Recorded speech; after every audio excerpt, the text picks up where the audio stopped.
ሸርጋው አምላካችን በህይወት በመስራት በመስራት በቸርነቱ ስለሰበሰበን ከፍተኛ በምስጋና ይመስገን።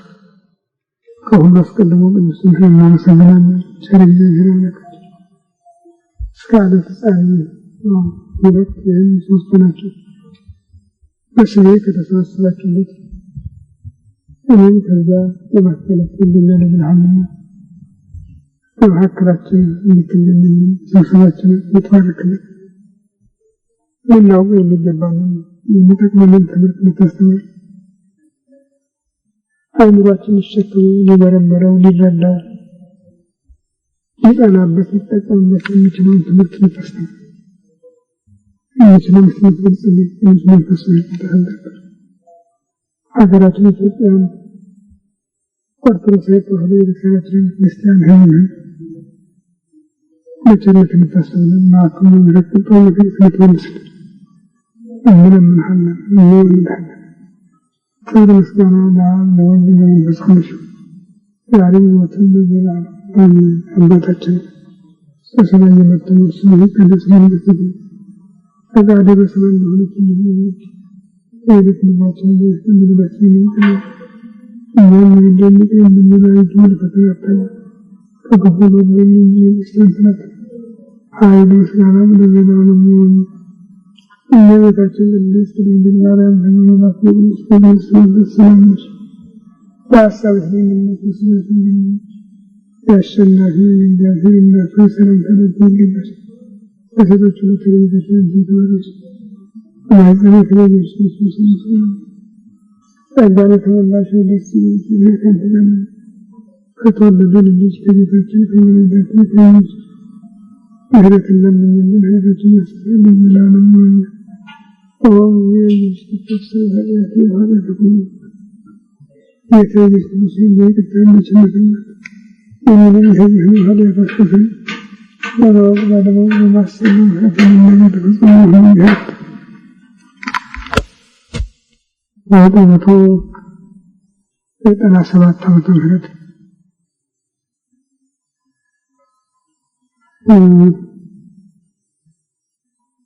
እንደምታውቁት ወቅቱን ወሩን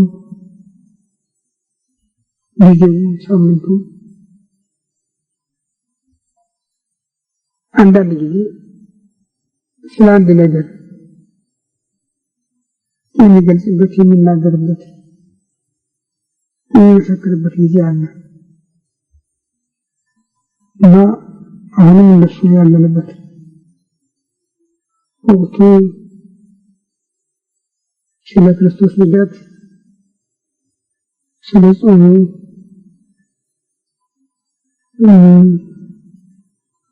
ስለ ተስፋው ነቢያት የተናገሩት ትንቢት በፍጻሜ ተስፋው ለክርስቲያኑ የተሰበከው ትምህርት ይህን እናስታውስ።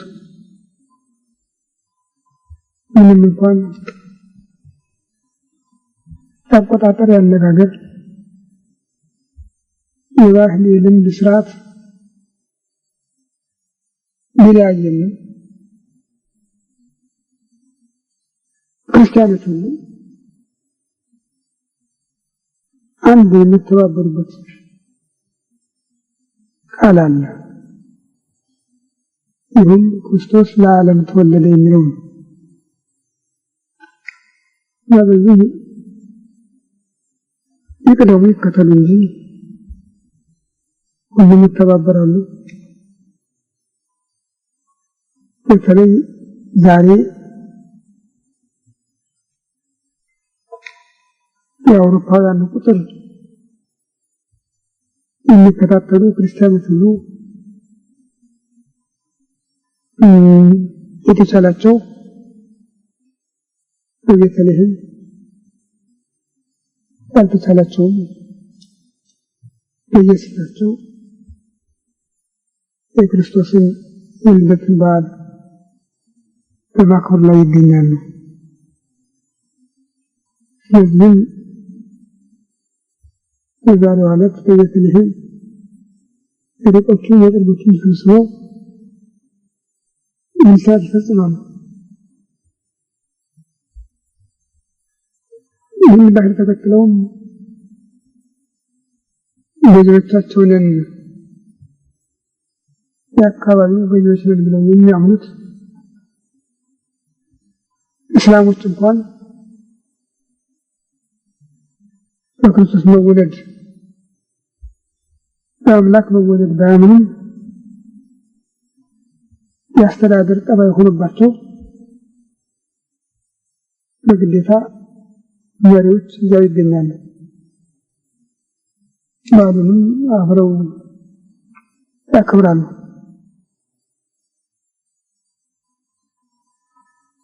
የኛ ኢትዮጵያውያን ግን የትንሣኤንም ትልቅንም በዓል በማክበር ጊዜ ስርዓታችን፣ አቆጣጠራችን፣ የቀን ቁጥራችን የተለየ በመሆኑ እስከዛሬ ራሱን ችሎ የኖረ ባህል ነው ያለው እና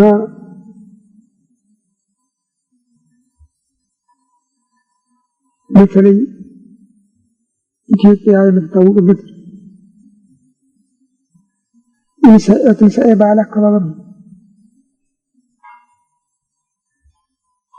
ብዙ የዓለም ሕዝብ እንኳን በኢየሩሳሌም የኢትዮጵያን በዓል ይጎበኛል ይባላል። እስከ 17ኛው መቶ ዓመት መጨረሻም በየዓመቱ የቅዳሜ ስዑለት በጌታ መቃብር ላይ የሚወርደው ፋና አያቋርጥም፣ ጠብቆ ይኖራል። በዚያ ቀን ወደ መቃብሩ ገብቶ ሻማ ለኩሶ የሚወጣው ከኢትዮጵያውያን መነኮሳት ወገን ነበር ይባላል። ይህም ራሱ እግዚአብሔር ኢትዮጵያን ምን ያህል እንደመረጠ ምን ያህል እንደወደደ የሚያሳየን ታሪክ ነው። ታዲያ የኢትዮጵያ ትምህርት በድንገተኛ ትምህርት የተመሰረተ አይደለም። ከአበው ከነቢያት ከትውልድ ወደ ትውልድ ተያይዞ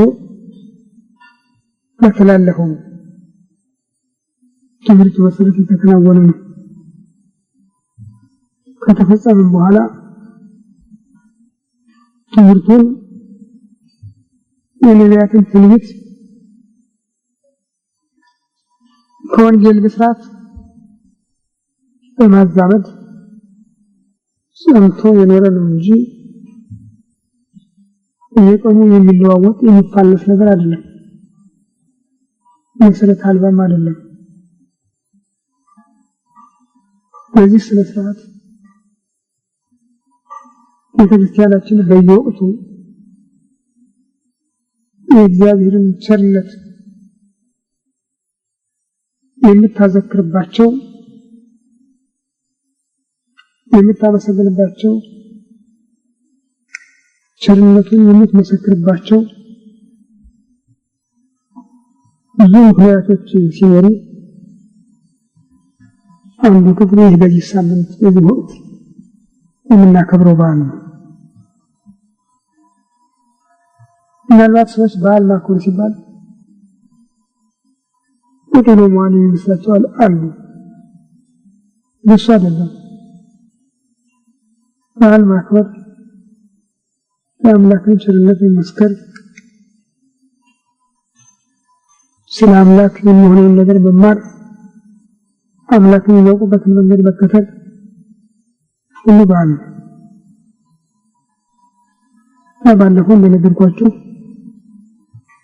ከታኅሳስ 7 እስከ ታኅሳስ 14 ስብከት ይባል ነበር አሳልፈናል።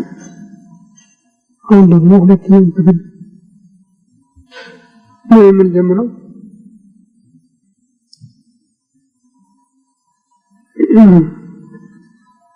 كذلك أضرارات كذلك سيحن لأنه برهان يبالا برهان لما وصلنا يا برانا قرن مشين تلك المهم إذا في وصلنا بطلوني برهان أنصال بزفال لنا إلا إذا بجأ لما محاكل تجنيه بلقتهم بهم برهان البلد إذا قلوك إذا بدأ الزلال برهان لتعرف نقرأ في الناس لله أصحب النسل الذي يددكم أعلم لتألم إذا تفكر إلا الجرال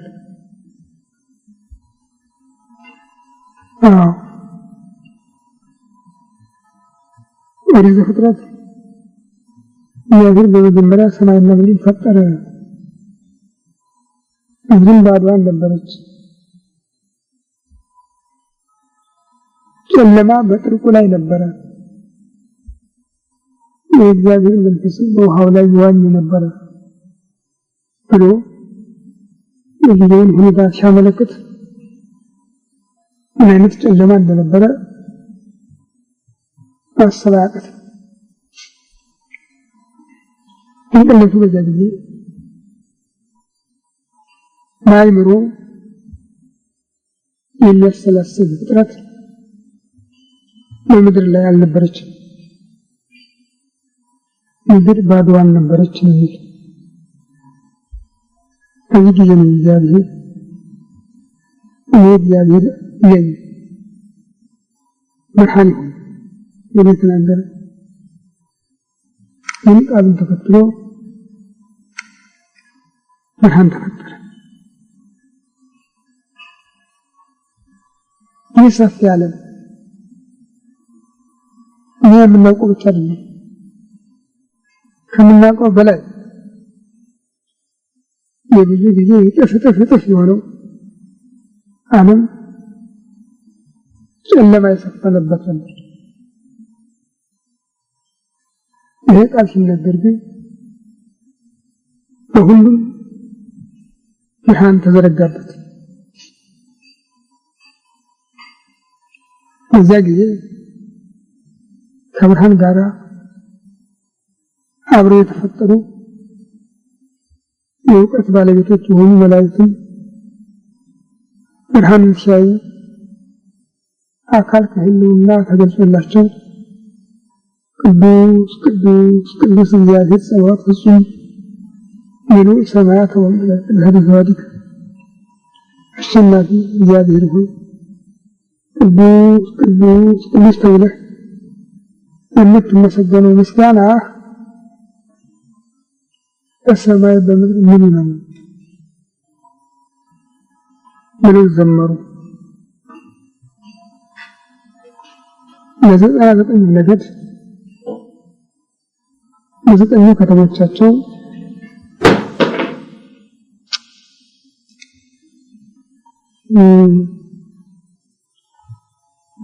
ደርሶላቸው እግዚአብሔርን አመሰገኑ።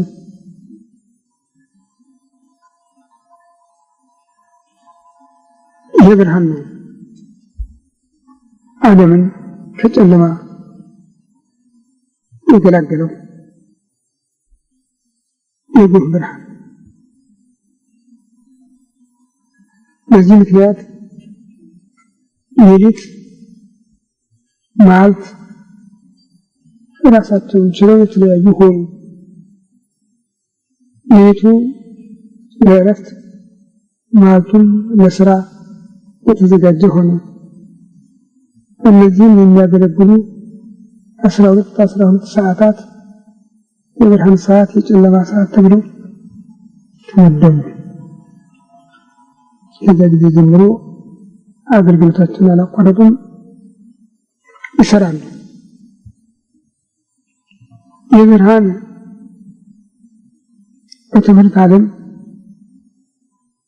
በብዙ ቦታ ስለ መልካም ነገር ስለ ከፍተኛው ጥቅም ይነገራል። እግዚአብሔር ራሱ ብርሃን ይባላል። ብርሃን ለሰው ልጅ ሙሉ ፍጹም ተስፋን እንደሚያጎናጽፍ እግዚአብሔርም የሰው ልጅ ተስፋ ምንጭ ነውና ብርሃን ይባላል።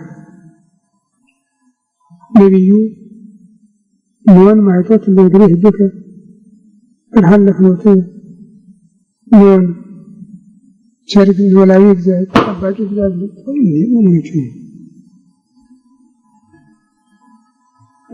ህግ ለመንገዴ መብራት ነው ብርሃን ነው ይለዋል። የሰው ህይወቱ የሚመራው በሱ ፈቃድ ነው። እሱ ይህን ካላለ የሚሆን ነገር የለም። በጨለማ የሚሄድ ሁሉ መንገዱ ሰንከልካላ ነው፣ ጠንቃፋ ነው። የሚያየው የሚመለከተው የሚያሳየው የሚያመለክተው ነገር የለም። በብርሃን የሚሄድ ግን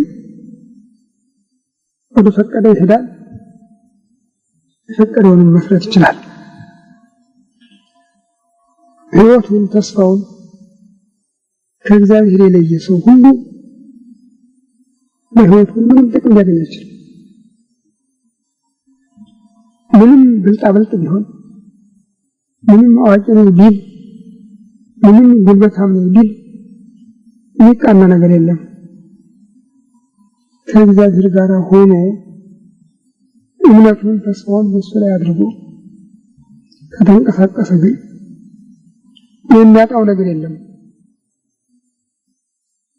የማይጠቅመው ካልሆነ በስተቀር የሚጠቅመውን ነገር አያጣም፣ ይሟላለታል። እና ስለዚህ ይህን ዓለም ብርሃን እያየ ለልቡ መንቀሳቀስ ይችላል። በመንፈሳዊ ሕይወት ደግሞ እግዚአብሔርን ገንዘብ ያደረገ ሰው በስጋውም በነፍሱም ያሰበውን ሊያሟላ የተመኘውን ሊያገኝ ይችላል።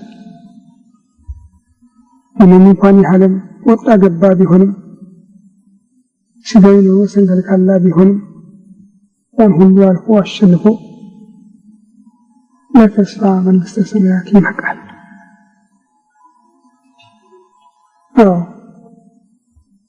አንዳንድ ጊዜ ፈታኝ ሁኔታ ሊያጋጥም ይችላል። በእኛ ሀሳብ ክፉዎች የምንላቸው፣ ደካሞች የምንላቸው፣ ጭንቆሮች የምንላቸው ልቀው መጥቀው የሚታዩበት ጊዜ አለ። ያ የእግዚአብሔር ስራ ነው፣ ሰው የሚገባበት አይደለም። እኛ ያላሰብናቸው ደግሞ የናቅናቸው ስሜት ናቸው ወደ ራስጌ የሚወጡበት ጊዜ አለ። ይህም የእሱ የስራው ኃይል ነው።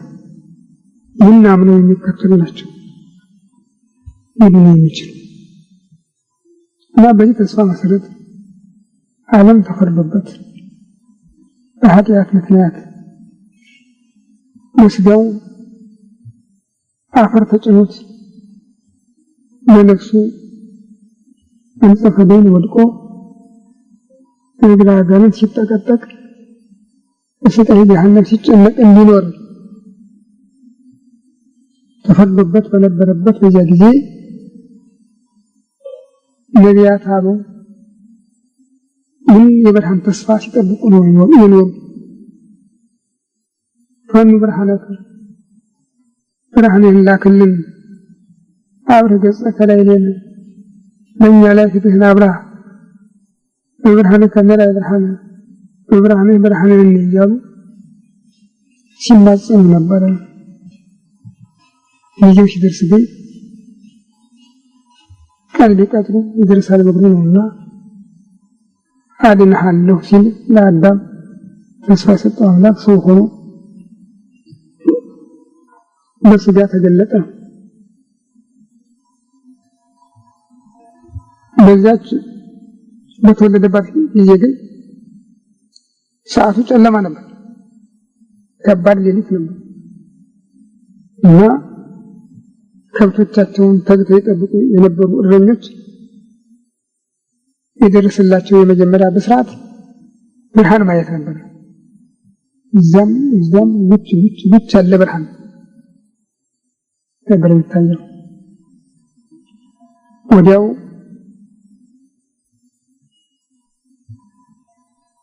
ምንም መልአክ መጥቶ እነሱ ጭንቀት ይዟቸው ነበር። ምን ነገር መጣ እያሉ ያስቡ ነበርና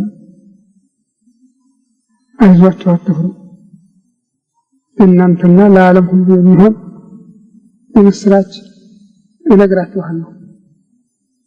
መድኃኒነ ክርስቶስ በዚህ ከተማ ተወልዶላችኋል፣ እሱም ቡሩክ አምላክ ነው ብሎ በሰዓቱ ነገራቸው። ወዲያውም እሱን ተከትለው የሰማይ ሰራዊት ስብሐት ለእግዚአብሔር በሰማያት ወሰላም በምድር ለሰብእ በሰማይ ለእግዚአብሔር ምስጋና እርቁ ለሰው ልጅ ሆነ ፍቅሩ ለሰው ነው ብለው ዘመሩ ይላል። ያን ብርሃን አዩ። የዚያ አበው ላክልን እያሉ እንደተማጸኑ አለፉ። አሁንም እነሱ የጨለማ ወህኒ እስረኞች ነበሩ። ግን እነሱ በጸለዩበት በተማጸኑበት ዓለም ብርሃን ወጣ። ብርሃኑም በሞት ጥላ ውስጥ ላሉ ሁሉ የሚያበራ ሆነ። ይህን ለማሰብ ነው ቤተክርስቲያን የነቢያትን ተስፋ መሰረት አድርጋ እነዚህን ቀኖች የምታስባቸው እና ብርሃንህን ላክ እያሉ ሲማጸኑ የነበረ ተስፋ ተፈጽሞ ልጆቻቸው ብርሃኑን ለማየት ወጥተው ወንጌላዊ ዮሐንስ እንደጻፈው ቃል አስቀድሞ ነበር፣ ቃል ቀዳማዊ ነው ካለ በኋላ እሱ የዓለም ብርሃን ነው፣ ጨለማም አይቀርበውም ነው ያለው። የዓለም ብርሃን ነው፣ ጨለማ አይቀርበውም። ታዲያ አንድ ሰው ለብርሃን ሊመሰክር መጥቶ ነበር። ራሱ ብርሃን አይደለም፣ ለብርሃን ሊመሰክር የመጣ ነው። ግን ብርሃን በዓለም ነበረ፣ ዓለም ደግሞ አላወቀውም። እንዲያውም ወገኖቹ እንኳን አልተቀበሉትም። የተቀበሉት ሁሉ ግን የእግዚአብሔር ልጆች እንዲሆኑ ስልጣን ሰጣቸው ይላል። ያ ብርሃን ነው ስልጣን ሰጣቸው። እውነተኞቹ ክርስቲያኖች ያለመኖራቸው ነው እንጂ ቢኖሩ የእግዚአብሔር ልጅ ለመሆን ስልጣን የተሰጣቸው እነሱ ናቸው። የብርሃን ልጆች የሚባሉ ጌታ እመኑ በብርሃን ከመ ትኩኑ በብርሃን፣ የብርሃን ልጆች እንድትሆኑ በብርሃን እመኑ ይላል። ችግሩ ክርስቲያኖች ራሳቸውን ክብራቸውን ማወቅ አልቻሉም። የሚያሳዝነው የሄድ የሰው ልጅ ፍለጋ ወደ ዓለም መጣ። ሐዋርያው እንደተናገረው ወገኖቹ ግን አልተቀበሉትም። ታዲያ ይህን ቃል ስንናገር አሁን አይሁድን ነው የምናማ፣ አይሁድ አልተቀበሉትም ነው የምንል። ሁላችንም ተቀበልነው ማለት አይቻልም። የኢትዮጵያ ሕዝብ ዛሬ ክርስቲያን ብሎ መናገር አይቻልም። ያውቃል ሁሉም ትናንት የነበረውን ዛሬ የሚሆነውን ያውቃል። ነገር ግን ማንኛውም ህዝብም ሆነ ካህናቱም ሆነ ማንኛዎቹም ሁሉ ነገር ችላ ስላሉት ሀገሪቱም ቤተክርስቲያኒቱም ህዝቡም በውድቀት ላይ ይገኛል። ይሄ ነው ከፍተኛ አደጋ። ሰው ብዙ ብርሃን ባለበት ቆይቶ ወደ ጨለማ ሲመለስ አይኑ ይደክማል። ኢትዮጵያ ግን እንደሱ የሆነ ሙሉ ብርሃን ነበረው። ሙሉ ብርሃን እግዚአብሔርን የኢትዮጵያ ህዝብ ፊት ለፊት ያየው ነበር ብሎ መናገር ይቻላል። ደስ ቢለውም ይከፋውም እግዚአብሔርን የማያስታውስ ህዝብ በኢትዮጵያ አልነበረም። ደስ ካለው የሰጠኸኝ አትንሳኝ፣ የሰጠኸኝ ሰንብትልኝ ይላል። ሲከፋው ደግሞ የባሰ አታምጣ ይላል እንጂ እግዚአብሔርን ከህሊናው የሚያርቅበት ጊዜ የለም። አሁን በማንኛውም አቅጣጫ እግዚአብሔር ይመስገን ከሚለው ቃል ጀምሮ በሙሉ እየጠፋ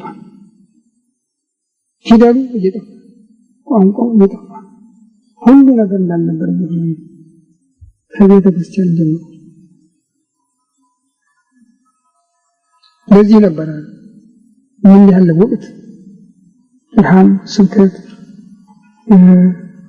ጽጌ እየተባለ ምልክት መምሪያ መሰጠቱ እንዳይረሳ ለማስታወስ ነበር። አሁን ያ እየቀረ ሌላ ነገር እየገባበት ሄደው ሁሉም ሰው እንደሌለን ሁሉም ሰው ቢያስብ መልካም ነበረ። ግማሹም በውስጭት ግማሹም ሁሉ ነገር ችላ በማለት እየተወው ነው። እንግዲህ እግዚአብሔር በቸርነቱ ያስባል። ያን ነገር ላይ እሱ በቸርነቱ ያስባል።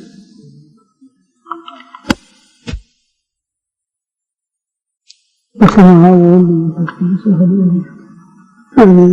አቤቱ ቸር እግዚአብሔር አምላካችን በዚህ ዕለት በዚህ ስፍራ በቸርነትህ ስለሰበሰብከን ለዚህ ከፍተኛ ቀጠሮ ስራ ደረስከን። ከሁሉ አስቀድሞ ቅዱስ ስምህን እናመሰግናለን። ቸር እግዚአብሔር አምላካችን እስከ ዓለም ፍጻሜ እኔ ከእናንተ ጋር ነኝ ብለሃልና እንዳትለየን፣ እንዳትርቀን፣ እንድንታደገን፣ እንድንጠብቀን ከመከራ ሥጋ ከመከራ ነፍስ ሰውረን እንለምንሃለን፣ እንማልድሃለን። ክብር ምስጋና ለአንተ ለቸር አባትህ ለመንፈስ ቅዱስ ይሁን ዛሬም ዘወትርም ለዘላለሙ አሜን። አባታችን ሆይ በሰማይ የምትኖር ስምህ ይቀደስ፣ ፈቃድህ በሰማይ እንደሆነች እንዲሁ በምድር የዕለት ምግባችንን ዛሬ ስጠን፣ በደላችንን ይቅር በለን እኛም የበደሉንን ይቅር እንደምንል፣ ወደ ፈተና አታግባን እንጂ አድነን። መንግሥት ያንተ ናትና ኃይል፣ ምስጋና ለዘላለሙ አሜን። እመቤታችን ቅድስት ድንግል ማርያም ሆይ በመልአኩ በቅዱስ ገብርኤል ሰላምታ ሰላም ይሁንልሽ። በሐሳብሽ ድንግል ነሽ፣ በሥጋሽም ድንግል ነሽ። አሸናፊ እግዚአብሔር እናት ሰላምታ ላንቺ ይገባሻል። ከሕግ ልጆች የተባረክሽ ነሽ፣ የማኅፀንሽ ፍሬ ኢየሱስ ክርስቶስ ምስጉን አምላክ ነው። ጸጋን የተሞላሽ ደስ ይበልሽ፣ እግዚአብሔር ከአንቺ ጋር ነውና ከተወደደ ልጅሽ ከጌታችን ከመድኃኒታችን ከኢየሱስ ክርስቶስ ምሕረትን ለምኝልን ኃጢአታችንን ያስተሰርይልን ለዘላለሙ አሜን። ሰላም ለኪ ወሰላም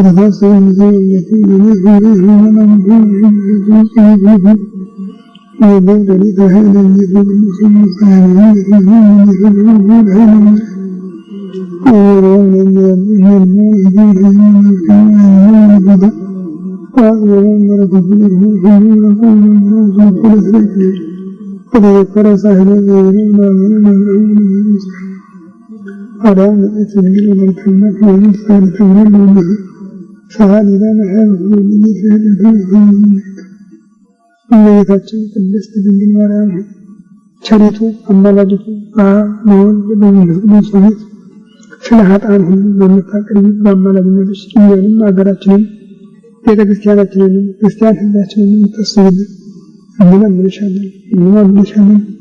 እግዚአብሔር አምላካችን በእናትህ አማላጅነት ኃጢአታችንን ይቅር እንድትለን ጸሎታችንን ትቀበለን። ሀገራችን ኢትዮጵያን ኦርቶዶክስ ተዋሕዶ ቤተክርስቲያናችን ክርስቲያን ሕዝብህን ትንሹንም ትልቁን በቸርነት እንድታስብልን ከታዘዘ መቅሰፍት ከረግማት እንድትሰውረን እንለምንሃለን እንለምንሃለን። ክብር ምስጋና ለአንተ ለቸር አባቶች ለመንፈስ ቅዱስ ይሁን ዛሬም ዘወትርም ለዘላለሙ አሜን። አባታችን ሆይ በሰማይ የምትኖር ስምህ ይቀደስ፣ መንግሥትህ ትምጣ፣ ፈቃድህ በሰማይ እንደሆነች እንዲሁ በምድር ትሁን። የዕለት እንጀራችንን ስጠን ዛሬ፣ በደላችንን ይቅር በለን እኛም የበደሉንን ይቅር እንደምንል፣ ወደ ፈተና አታግባን ከክፉ አድነን፣ መንግሥት ያንተ ናትና ኃይል ምስጋና ለዘላለሙ አሜን። እመቤታችን ቅድስት ድንግል ማርያም ሆይ መልአኩ ቅዱስ ሰላምታ ሰላም ይልሻል። በሐሳብሽ ድንግል ነሽ፣ በሥጋሽ ድንግል ነሽ። አሸናፊ እግዚአብሔር አምላክ ሰላምታ ላንቺ ይገባል። ሴቶች ሁሉ ተለይተሽ አንቺ የተባረክሽ ነሽ፣ የማኅፀንሽ ፍሬ ኢየሱስ ክርስቶስ ነው። ጸጋን የተሞላሽ ደስ ይበልሽ፣ እግዚአብሔር ከአንቺ ጋር ነው።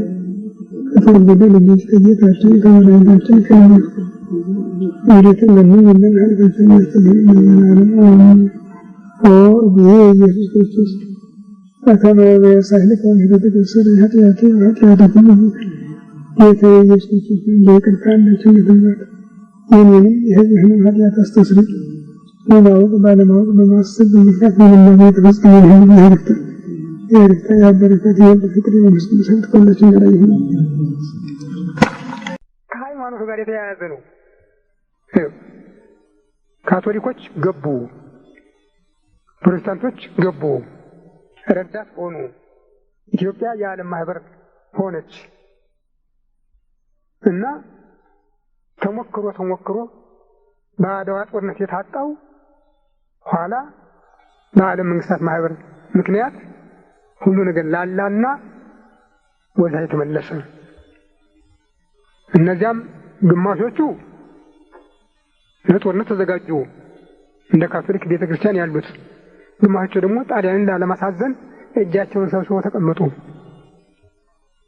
የጣሊያን መንግስት አይደለም ኢትዮጵያን ይወጋ፣ የጣሊያን ቤተክርስቲያን ናት፣ የሮም ቤተክርስቲያን ናት ኢትዮጵያን ይወጋችው። በጠቅላላ ትጥቁን ስንቁን ወታደሩን ችላ ኢትዮጵያን ያስደበደበች ኢትዮጵያን የቀጠቀጠች የካቶሊክ ቤተክርስቲያን ናት። በዚህ ባልተማደነ ህዝብ መካከል ሂድና የክርስቶስን መስቀል ተከልበት ብላ ነው ሙሴሊኒን ባርካ ይላከችው። የአንድ የስዊድን ጸሐፊ ሲሞን የሚባል ስለ ልደት በዓል ምክንያት አድርጎ በዋጣው ጋዜጣ ግሩም አድርጎ የተናገረው፣ እናንት የሮም ጳጳሳት ዛሬ አይኮናችሁን አድርጋችሁ አሸብርቃችሁ አጊጣችሁ ተቀምጣችኋል። በላያችሁ የፈሰሰው ወርቅ መስሏችሁ እንደሆነ አይደለም፣ የኢትዮጵያውያን ደም ነው ያላቸው። ይሁንና በዚያ ጊዜ እግዚአብሔር ምን አደረገ መሰላችሁ? የላከችውን የካቶሊክን ቤተክርስቲያን አጠገቡ አስቀምጦ የኢትዮጵያን ቤተክርስቲያን ሊቃውንት ሰብስቦ እንግዲህ እናንተ ካሁን ጀምሮ ጳጳስ መረጡ ከራሳችሁ፣ እምቢታላችሁኝ ቤተክርስቲያኒቱን ለሮም ቤተክርስቲያን አስረክባታለሁ። በቀረ እኔ ይህችን ታሪካዊት ቤተክርስቲያን አልጋፋም። እናንተ ግን አውቃችሁ እንድታደርጉ ትፈልጋለሁ አላቸው። እኛማ ከአባቶቻችን ጊዜ ሳለ መለየት የለብንም ማለት ነው። እሱም ይህን የጠየቀው ግብጽ በእንግሊዝ እጅ ስለነበረች ቤተክርስቲያንን ሰበብ አድርጎ እንዳይዘምትበት ነው የፈለገ። ፖለቲካዊ ነበረ። በዚያ ላይ አባ ቄርሎስ ግራዚያኒ በተመታለት ያቆመው ቆስለው ስለነበረ እኔ አገሬ ሆኜ በመልእክት እመራታለሁ እንጂ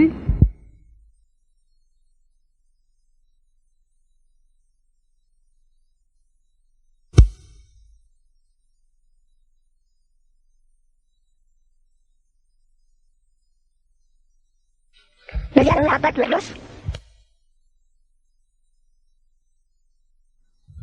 ግራዚያኒ በተመታለት ያቆመው ቆስለው ስለነበረ እኔ አገሬ ሆኜ በመልእክት እመራታለሁ እንጂ እዚያ አልቀመጥም ብለው እንዳሉ ይህን ውሳኔ ጠየቀ።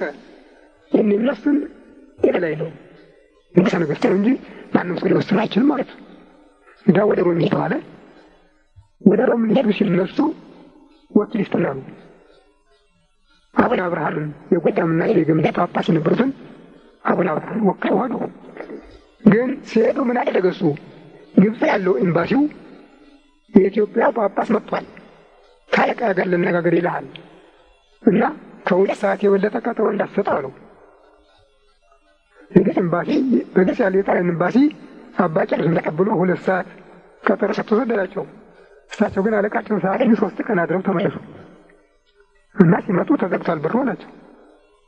ያን ካደረገ በኋላ ኢትዮጵያውያንን ሰብስቦ እንግዲህ ምረጡ፣ ወይ የክርስትና ሃይማኖት የበላይ የበታች የለም አምናችሁበት ካመናችሁበት ጳጳሳትን ሹሙ፣ ያለዚያ ለካቶሊክ ቤተክርስቲያን አስረክባታለሁ አላቸው። እንግዲህ የሞትና የህይወት ምርጫ ነው።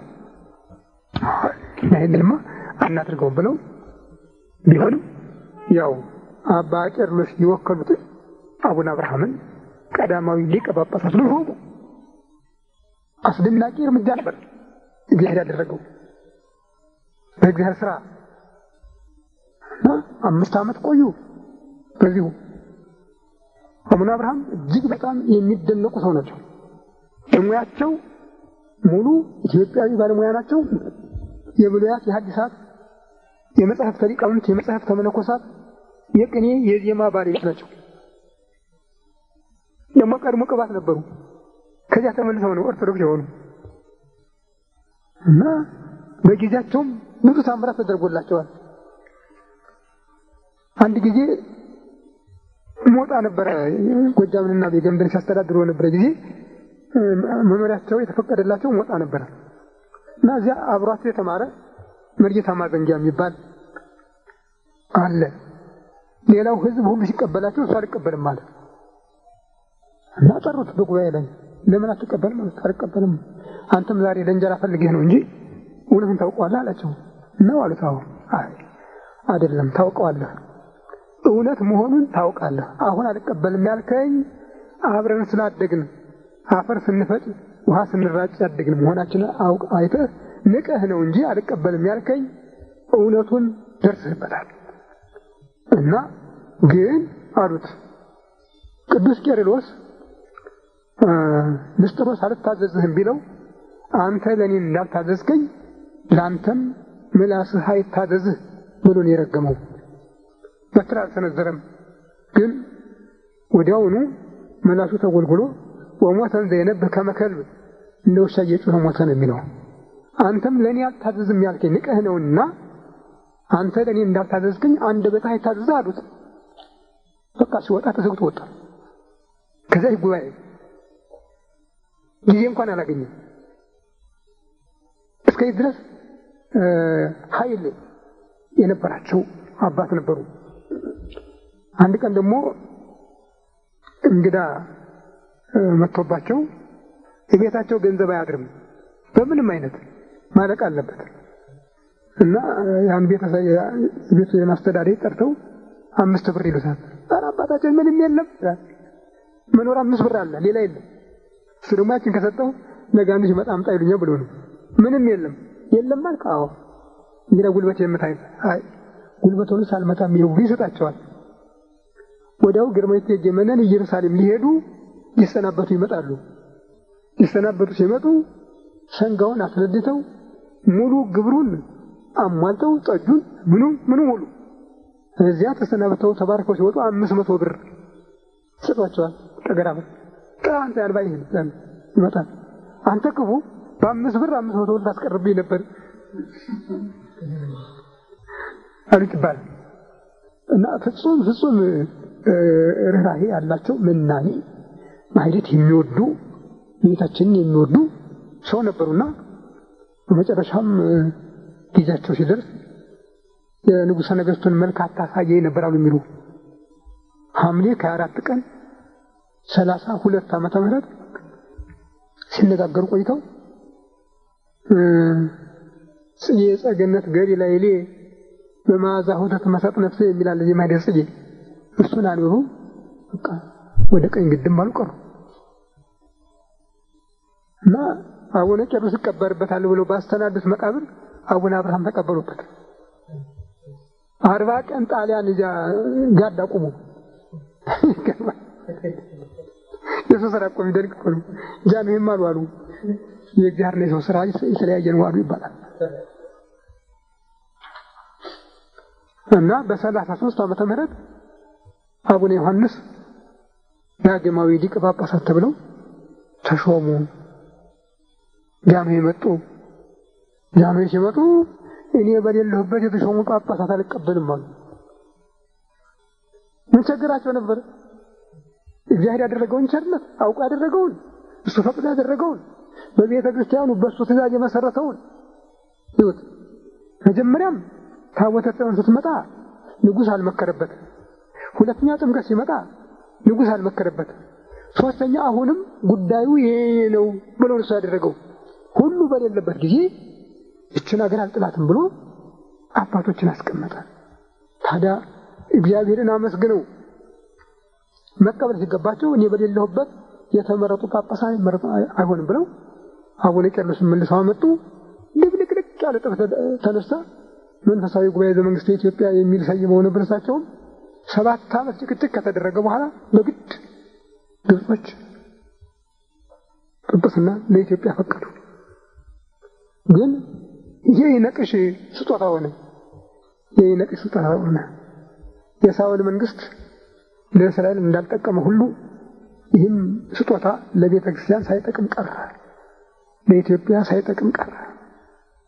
ሊቃውንቱ ካህናቱ ቤተ ክርስቲያንን ሳይጠብቋት ቀሩ። ህዝቡ ሳይቆረቆር ሳይጨነቅላት ቀረ። እንዲያው ሞተች።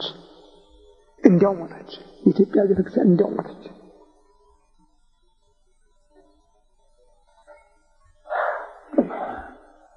ሙሉ የፓትርያርክነቱን መብት ከተቀበሉ በኋላ ሃይማኖት የግል ነው፣ አገር የጋራ ነው የሚል አዋጅ ታወጀ። አገር የጋራ ነው በማናገር ነው መንግስት የሚያዘው። ኢትዮጵያ እኮ የእግዚአብሔር ሀገር ነበረች። ግን አገር የጋራ ነው ተብሎ በኦርቶዶክስ ሀገረ ስብከት ላይ ካቶሊክ፣ ፕሮቴስታንት፣ እስላም ባለቤቶች ሆኑ። የካቶሊክ መንበር በፊት ለፊት ገባ። በአባ ሥርዓተ ማርያም የምሩ አማካይነት ተሾመው። ይህን ሳያዩ የሞቱና አባ ሳሙኤል ይህን ሳያዩ በሞታቸው እናጥናልና ልጃኖች ሲናገሩ በነጨስ ባድማ አማካይነት የመካኒስ ቤተክርስቲያን ተብሎ ዛሬ የቆመው የፕሮቴስታንት ቤተክርስቲያን እመቤታችንን የሚሳደብ ቤተክርስቲያን ተቋቋመ። እስላም የአንዋር መስጊድ ተብሎ መርካቶ ላይ ቆመ። እኔ አዲስ አበባ የመጣሁ ጊዜ እስላም ሲጮህ አይሰማም ነበር። ዳቦ ሲጋግሩ እያደሩ ጧጧት የሚሸጡ ሰዎች ነበሩ እና በ11 ሰዓት ተነስተው በቅርጫት አድርገው አለ ትኩስ ዳቦ ለቁርስ እንደዚህ ነበር ሲጮህ የምንሰማ እንጂ አላሁ አክበር የሚል አይሰማም ነበር። ግን ያው መሐመድና ክርስቶስ እኩል ለኩል ሆነው በኢትዮጵያ ተሰበከ። መጽሐፍ ቅዱስ እንደተተረጎመ ቁርአንም ቅዱስ ቁርአን ተብሎ ተተረጎመ። የእነሱ አረብኛው ቅዱስ አይደለም፣ በእኛ ግን ቅዱስ ተብሎ የተተረጎመ።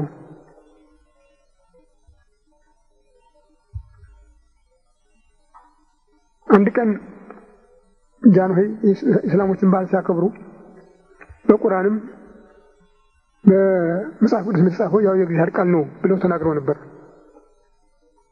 እኔ መቼም አያስችለኝም እንጂ እኔ ካልሞትኩም አላርፍም። ምነው ጃንሆይ ነው ያልኳቸው። ምነው ጃንሆይ ቁርአን የሰዎች ቤት ስራ ነው፣ መጽሐፍ ቅዱስ የእግዚአብሔር ቃል ነው። ከግርማዊነት ይሄ ከወጣ ነገ እንዴት ይሆናል ነው ያልኳቸው። ጸሐፊ ትእዛዝ አክሊሉ ሊያሳስሩ ነበር ያንለት። የውል ጃንሆይ ግንባር እየሰጡ ነው። ማን ነው ንጉሠ ነገሥትን ለመኮረጅ የሚችል ነው ያለ። እንደገና እግዚአብሔር የንጉሡን ልብ ገዝቶ ልቡ ለንጉሥ ውስጥ ሄደ። እግዚአብሔር የንጉሥ ልቡ በእግዚአብሔር እጅ ነው ይላልና አይ እሱ ምን ያድርገው ብለህ ለኛ ብሎ እኮ ነው ብለው ነገሩን መለሱት። በ64 ዓመተ ምህረት እና ማኑኤል አብርሃም ቆይ ይህን እንጨትህን እየፈለጥኩ አነደዋለሁ አሳያለሁ እያሉ ሲዝቱ የነበሩ ፕሮቴስታንቶች ብስራት ወንጌል ራዲዮ ጣቢያ እንዲከፈት አደረጉ እና አባ ሀብቴም እዚያው ተቀላቀሉ። ቤተክርስቲያን እንኳን ይዛግስ ነቅታም ተከላክላም ነበር እና አባ ሀብቴ ገቡበት በመንፈሳዊ ካቢኔ ሹምነታቸው እና የሉተራውያን ድርጅት ፕሬዝዳንት ምንድን ነው ያለው? ሲከፈት ምድር የእግዚአብሔርን ቃል ስሚ ነው ያለ። እጅግ የሚያሳዝን ነው። እዚያ ቀን ድረስ የኢትዮጵያ ምድር የእግዚአብሔርን ቃል አልሰማችም ማለት ነው። በቃ ነቢዩ ኤርምያስ የተናገረው ንጉሡ ሴዴቅያስ በድሎ ተፈርዶበት ናቡከደነጾር ሊማርከው አጠገቡ ተቀምጦ በነበረበት ጊዜ ነው ይህን የተናገረው። እምቢ ስላላችሁ ተፈረደባችሁ ለማለት ነው። ምድር የእግዚአብሔርን ቃል ስሚ፣ ይህን ሰው ታሪክ አድርገሽ ቁጠሪው፣ ከዘሩ በዙፋኑ የሚተካ የለምና ብሎ የተናገረው የተፈረደባት ሀገር መሆኗን ያስረዳል። የሉተራዊ ፕሬዝዳንት ግን ወሬኛ ሰባኪ በኢትዮጵያ ላይ እሱ ወንጌላዊ ሆኖ የምድርን ቃል ስሚ፣ የእግዚአብሔርን ቃል ስሚ ብሎ አወጀ። ጣቢያውንም ብስራት ወንጌል የወንጌል የምስራች አሉት። ምስራት ማለት መጀመሪያ የሚገኝ ነገር ነው። እግዚአብሔር ግን ሌላ አስደንጋጭ አዋጅ አመጣ።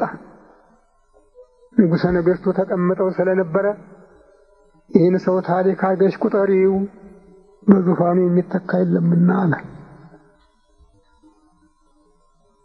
እንባዬን ያነቀኝ እኔ ደነገጥኩ። ምን ነው አልኩ። እና አባ ሀብቴ ገቡበት፣ ዘፈኑበት። በ2 ዓመቱ ድራሹን አጠፋ። እግዚአብሔር የለም የሚል መጣ። አንተ አይደለም የእግዚአብሔር መልእክተኛ አለው። አንተ አይደለም ማለት የታላቁ የወሬ ማመላለሻ ሆኖ ቁጭ አለ። እንዲህ አደረገ። ኃያል ዳኛ ነው።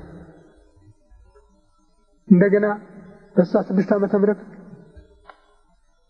ሳውዲ አረቢያን ጎበኙ። ጃንሆይ መካ ገቡ። ከዚያ ሲመለሱ የመጨረሻው ሁኔታ እየተቃረበ መጣ። በየካቲት ብጥብጥ ተደረገ። በሚያዝያ እስላም የልብ በቅቶት ጨረቃና መስቀል እኩል ነው፣ የእኛም የእስላሞች ሀገራችን ናት፣ ኢትዮጵያ የክርስቲያን ደሴት መባል አይገባትም ሲል ተሰለፈና ወጣ። ጥያቄ አቀረበ። መብታችን ጠበቅ ብሎ አቀረበ። በዚህ ምክንያት ሕገ መንግሥት አርቃቂ ጉባኤ በግንቦት ተሰይሞ በ6 ከዛሬ ጀምሮ ቤተ ክርስቲያንና መንግስት ተለያይተዋል ብሎ ወሰነ። አለቀለት። ይሄ ነው ለጃንሆይ መንግስት ፍጻሜ የሆነው እና ግንቦት 30 ቀን ልጅ እንዳልካቸው ቤታቸው ሄጄ ምን እንዲሆን አልኳቸው። አንተ እኮ የማታውቀው እየገባህ የምትናገር ጦር ሰራዊት ይሸፈታል። ጦር ሰራዊት ቢሸፈት ያልሸፈተ ታዲያ በሰው ሀገር በሰው ቤት እኮ ያላችሁ እናንተ። ይሄ ቤት ይሄ ሀገር እኮ የእግዚአብሔር ነው፣ የእናንተ አይደለም። ጠባቂዎች ናችሁ እናንተ፣ የሰጣችሁ ባላደራዎች ናችሁ። እና ጃንሆይ ምን ብትጠብቋቸው? ለመሆኑ ከጦር ሰራዊት ጋር መዋጋት መታገል ይሻላችኋል? ከእግዚአብሔር ጋር መታገል ይሻላችኋል? ክቡር ዘበኛ ቢሸፍት ምን አደረጋችሁ? ተመልሳችሁ የለም እና ከእግዚአብሔር ጋር ከመታገል አይሻልም ነበሩ ያልኳቸው። ሳንነጋገር ተለያየን። በሰኔ መሳፍንት መኳንንት በሙሉ እነዚያ ለህዳር 14 ቀን መስዋዕት የተዘጋጁት ሁሉ በሰኔ ወደ መስዋዕቱ ቤት ገቡ። 67 ጃንሆይ ሞታቸው። እግዚአብሔር የለም የሚል ቃል ተተካበት። አያስደንቅም?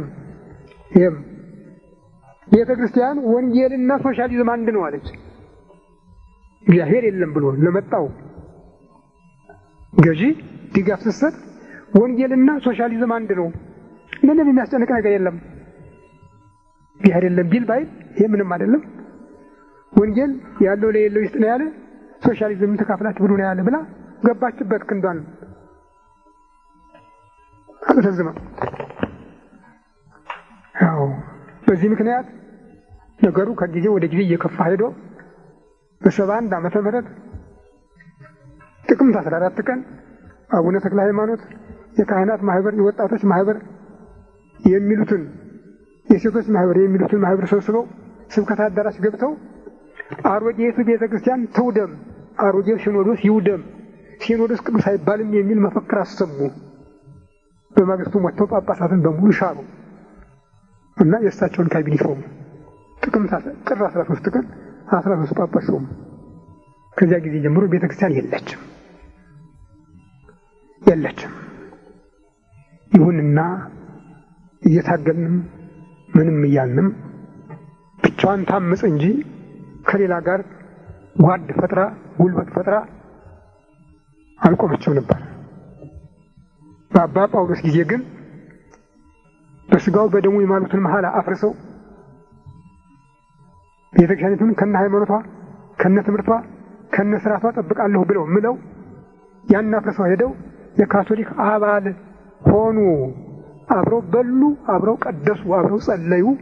ከአንድ ጊዜ ሁለት ጊዜ በጉባኤ እየተገኙ በፓፓው ሰብሳቢነት ተካፋይ ሆነዋል።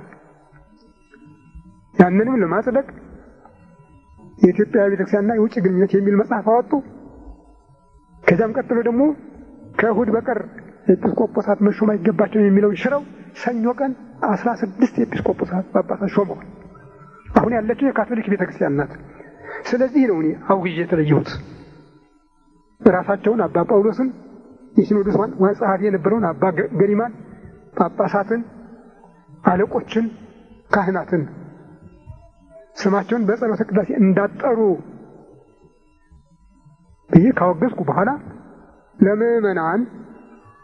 ለምዕመናን ካህናትን ንገሯቸው። ሲጠይቋቸው አሁን እነሱ ምን እንብላ ምን እንልበስ ነው የሚለው። በሰበካ ጉባኤ አማካኝነት በሚሰበሰቡ ሀብት ነውና የሚተዳደሩ። በእናንተ ሀብት እየተዳደሩ ቤተክርስቲያንን ማፍረስ ሌላ መከተል የለባቸውምና እናንተን ባለድራ የሆኑባቸው እናንተን እንዲጠብቁ እናንተም በዚህ ጉዳይ ላይ አንድ ነገር እርምጃ ወሰዱ አልኩ። እምቢ አለ።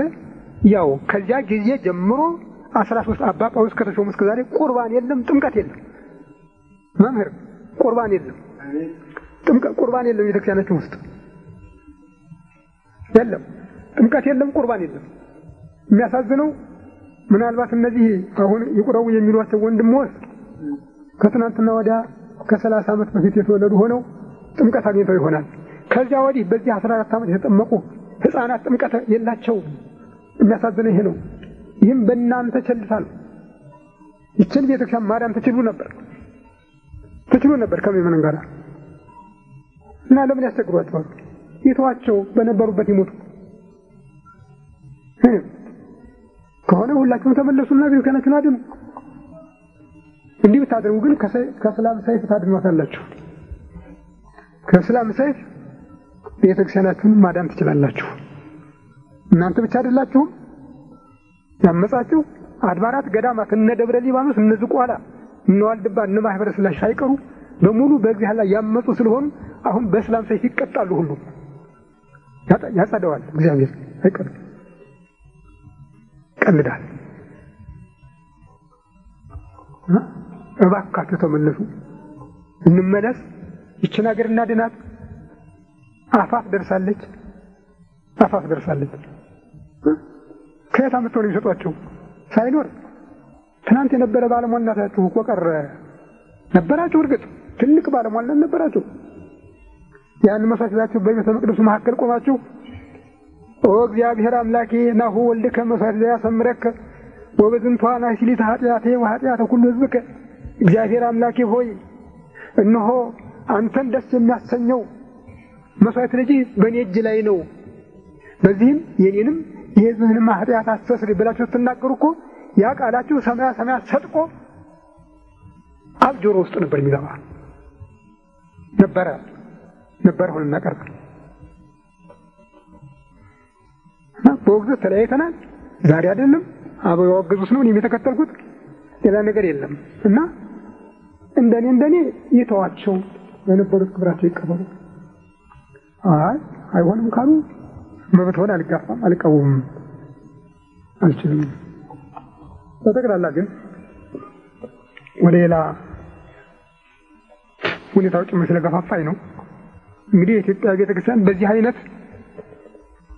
በብሉያት በሐዲሳት መሰረትነት ታንጻ ጸንታ የኖረች አገር እንጂ በሰው ልቦለድ ቋንቋ ልቦለድ አስተሳሰብ የተመሰረተች አይደለችም። ታዲያ ይህ በመጥፋቱ ይህ በመቅረቱ አሁን ምን ደረስን ይመስላችኋል? ኢትዮጵያ አለች ታስባላችሁ? በደርግ ጊዜ ኢሂድሪ የሚባል ስም ተሰጣት። አሁን ደግሞ ኢሂድሪ ለመሆኑ ክፍለ ሀገሮች ክፍለ ግዛት ክፍለ ሀገር አስተዳደር ቢባሉ ምን የሚጎዳ ሆኖ የክልል መንግስት እየተባሉ የተከፈሉ? የክልል መንግስት የሚል ስያሜ ለምን መጣ? በአንድ መንግስት ላይ በአንድ ሀገር ላይ ይህንንስ ፈቅዶ የሚያደርግ ምን አይነት ሰው ነው? ምን አይነት ህዝብ ነው? የክልል መንግስት ማለት ምን ማለት ነው? ያው ደግሞ በጠቅላላ እስላም ኦሮሞ፣ ሀደሬ፣ አፋር፣ ሶማሌ፣ ቢሻንጉል ጉሙዝ፣ ጋምቤላ ምን እንደ ጣሊያን ያለ ሌላ ኃይል መጥቶ ቢያደርገው አያስደንቀንም ነበር። እኛም ሞታችንን ሞት አድርገን በሞታችን እግዚአብሔር ሀገራችን ይታደጋት ነበር። ግን እኛው ተነስተን በመንፈሳዊ በስጋዊም ሀገራችንን ማጥፋታችን ነው የሚያሳዝነው። ይህ ብቻ ነው የሚያሳዝነው። ያለማንም ተከራካሪ ያለማንም ተቃዋሚ የእጃፍ ተበጅቶ በጭብጨባ መልስ ብቻ ትልቅ ፈተና ውስጥ ነው ያለን። ዛሬ ቤተክርስቲያኒቱ አገልግሎቱ ቀርቷል። የትናንትናው እንዳልነበረ ሆኗል። ታላችሁ በየቤተክርስቲያኑ ማታ ማታ የፕሮቴስታንት መዝሙር ነው የሚነጉደው። የፕሮቴስታንት ሰልፍ ነው የሚታየው። ቀልድ ዘፈን እንደሆነ ነው እንጂ እኔ ትምህርት ነው አይደለም። ይሄንን በእኛ ስርዓት ከቅዳሴ በኋላ ቤተ መቅደስ እንደገና አይከፈትም። ቤተክርስቲያንም እንደገና አትከፈትም። የማታውን ጸሎት ከጨረሰች ወጣት በቃ ምዕመናን ከዚያም መጡ ይዋሉት ውለው እዚያ ጸሎታቸውን አድርገው ይመለሳሉ እንጂ እንዲህ አይነት የግርግር ስርዓት የለም።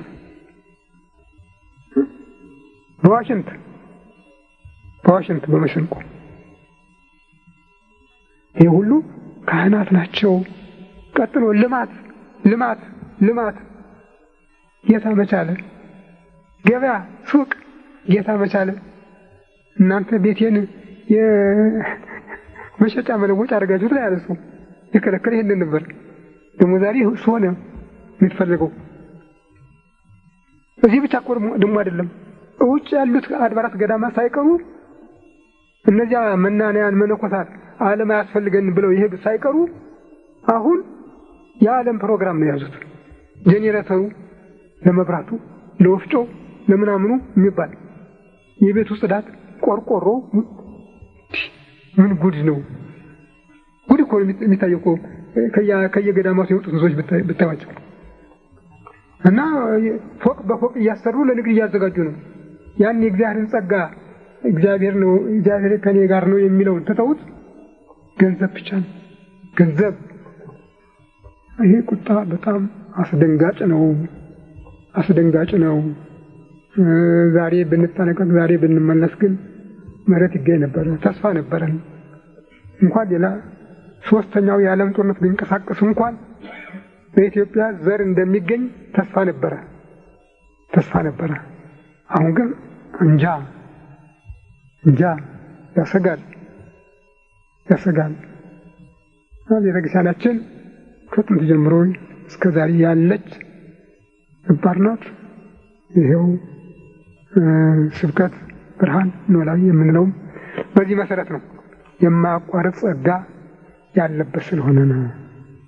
ስለዚህ እግዚአብሔር የሁላችንን ልቦና ይመልሰውና ራሳችንንም አገራችንንም የምናድንበትን እድል ይፍቀድልን። ነገረ መስቀል የምታስብበት ስለሆነ ነው።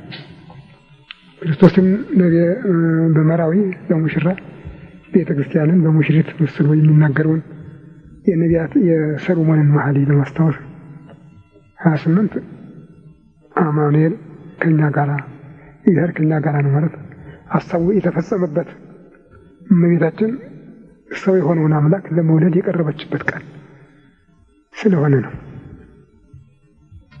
በስመ አብ ወወልድ ወመንፈስ ቅዱስ አሐዱ አምላክ አሜን።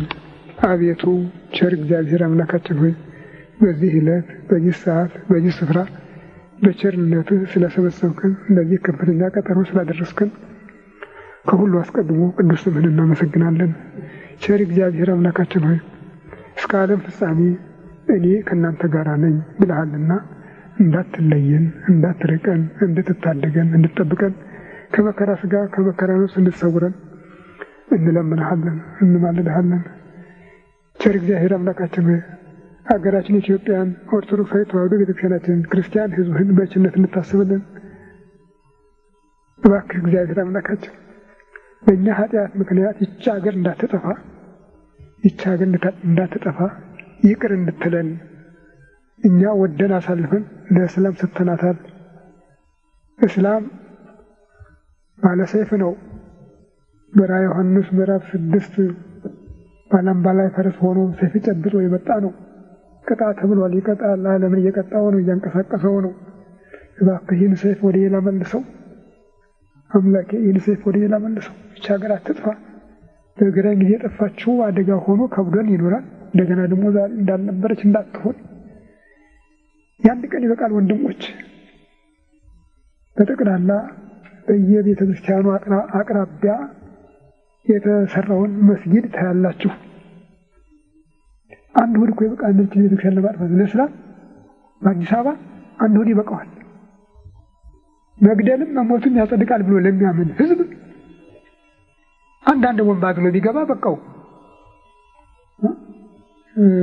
አደጋ ላይ ነው ያለን፣ እሳት ላይ ነው ያለንና እባካችሁ ወንድሞች እንጸልይ፣ እንዘን ሀገራችን ከጥፋት እንድትድን። ሰው ይሻላለም ኤድስን ያህል በሽታ አስከትሎ ዝም ብሎ የሚዘፍን ያቺ ቤተክርስቲያን ብትኖር እኮ ያቺ የትናንትናይቱ ቤተክርስቲያን ብትኖር እኮ የሰባት ቀን ምህላ በቂ ነበር እኮ። የሰባት ቀን ምህላ ምዕመናንና ካህናት አንዱ ሆነው በሰባት ቀን ምህላ ቢይዙ ይመለስ ነበር። ብዙ ነገር ሲመለስ አይቻለሁ አውቃለሁ በጊዜ እና ይህም የሰባት ቀን ነበር። ግን ይሄኛው ሰዎች ሳይቀሩ በኃጢአት የመጣ አይደለም ይላሉ። በኃጢአት የመጣ አይደለም እና የኛው ሰዎች ሳይቀሩ የኮንዶም ደላሎች ናቸው። እንደገና በኃጢአት ላይ ኃጢአት መጨመር፣ ሌላው ኃጢአት አንሶ እንደገና ኃጢአት ማስተማር። አሁን ጥረቱ ኃጢአት ለማስተማር ብቻ እንጂ ሰው ለማዳን አይደለም። እባካችሁ እናስቡ። እባካችሁ በተለይ አባቶች እባካችሁ አስቡ። ለእግዚአብሔር ንገሩት። እግዚአብሔር ከእናንተ ጋር ስለሆነ ለእግዚአብሔር ንገሩት። ይህችን ሀገር እናድናት። አምላካችን በቸርነቱ ያስበን። እሱ በቸርነቱ እንዲያስበን ፈቃዱ ይሁንልን። አምላካችን ሆይ አንተ በቸርነት አስበን። ትናንትናም ከትናንት ወዲያም በኢትዮጵያ ያለሃት አንተ ነህና ዛሬም እንድታስባት በእናትህ በእመቤታችን በቅድስት ድንግል ማርያም ስም በመስቀልህ በክቡር መስቀልህ ተማጽነን እንለምንሃለን፣ እንማልድሃለን። ክብር ምስጋና ለአንተ ለቸር አባትህ ለመንፈስ ቅዱስ ይሁን ዛሬም ዘወትርም ለዘላለም አሜን። አባታችን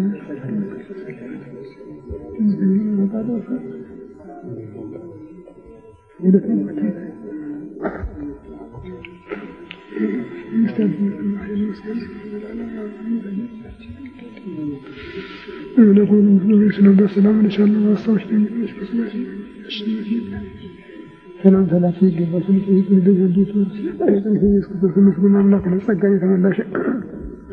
ደስ ይበልሽ እግዚአብሔር ከአንቺ ጋር ነውና ከተወደደ ልጅሽ ከጌታችን ከመድኃኒታችን ከኢየሱስ ክርስቶስ ምሕረትን ለምኝልን ኃጢአታችንን ያስተሰርይልን ለዘላለሙ አሜን። ሰላም ለኪ ወይምታና መቼ እያቂ ማወቂ መህመዳ ነው ግን ባሪክ ጸሎተኛ ማርያም ነው ለይታውና ዛቱን ሲልኝ ወተታሰን ሲል አምላክ መድኃኒ ስመቴ ማማና ወጥቶ ነው ይስተሰሰው ይሁሉ ሽመገብ ደሊት ኃይል አይያት በቅዱስ ሙሳይን ለነዚህ የሚፈርሙ ወገብረ ኃይል መዝራይቱ ዘርሁም ለነብር ነንበው ዘሆን ያመነቱ ወይም ሙሉታን ዋዝበው በረከት ለርሁዋን ፈንሆ ወራቆም ነው وتوكل إسرائيل كل يهود ذكر سعيد زينو من أبوين أنا أبراهيم ولذا كنا ولا يمسدين بي ولا يتمنى فاهم ساري ثمر له سعيد ولي ሸሪቱ አማላጅቱ እመቤታችን ቅድስት ድንግል ማርያም ሆይ በአብ በወልድ በመንፈስ ቅዱስ ዙፋን ፊት ስለ ኃጥአን ሁሉ በምታቀርቢው በአማላጅነትሽ እንድታስቢን ሀገራችንን ቤተክርስቲያናችንን ክርስቲያን ሕዝብሽን እንድታስቢልን እንለምንሻለን እንማልድሻለን። እመቤቴ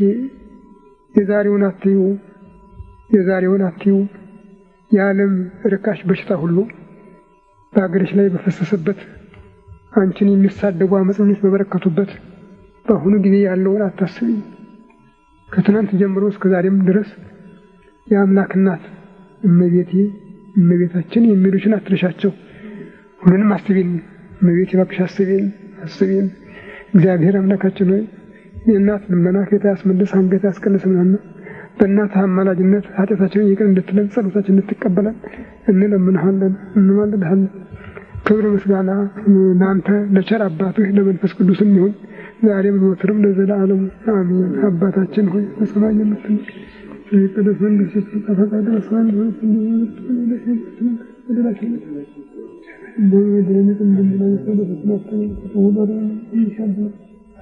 ኃይል ምስጋና ለዘላለም አሜን።